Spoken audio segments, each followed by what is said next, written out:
नथुपुरा और DCM colony का पदयात्रा अपने पार्टी के साथियों के साथ कर रहे हैं। यहाँ की स्थिति बहुत ही दयनीय है। सड़क बिल्कुल चलने लायक नहीं है, नालियाँ बिल्कुल सड़क पे बह रही है।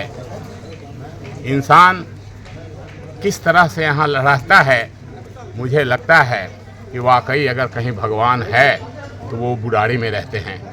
अगर भगवान नहीं होते तो काश जो स्थिति है यहाँ की, जिस स्थिति में लोग रह रहे हैं, शायद जीवित नहीं रहते। इतना पॉल्यूशन है, इतना तरह की समस्याएं हैं, रोगों का भरमार है। हॉस्पिटल नाम की कोई चीज़ नहीं है। एक हॉस्पिटल यहाँ है भी तो वो केवल ओपीडी है।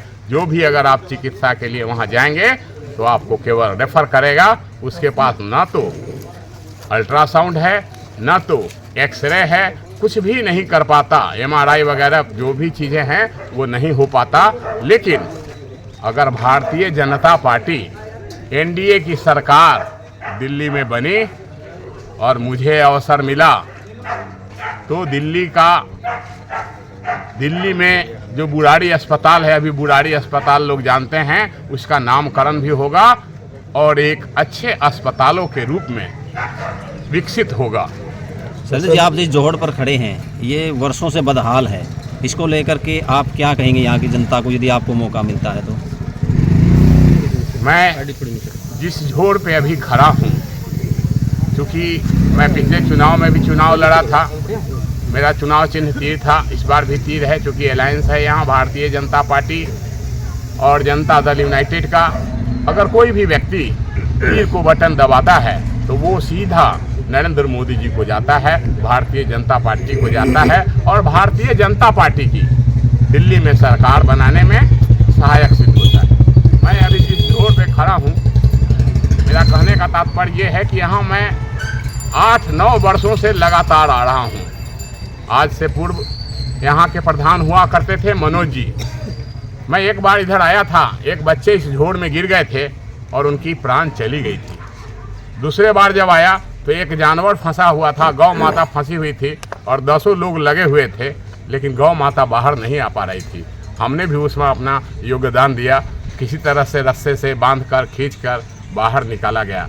मैंने उस समय के जो यहाँ के RWA प्रधान थे मनोज जी को मैंने कहा कि हम बिहार सरकार के निधि से या अपने सहयोग से, अपने साथियों के सहयोग से इस झोड़ का पुनर्द्वार करना चाहते हैं, इस झोड़ को बनाना चाहते हैं। मनोज जी कहीं आज भी होंगे, अभी उनके घर के पास गए थे, शायद दिल्ली से बाहर हैं, अभी उनको साथ रखता।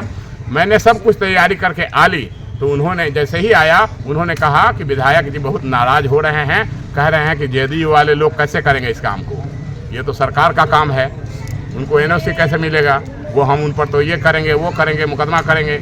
अल्टीमेटली जो है ये झोड़ आज तक नहीं बना।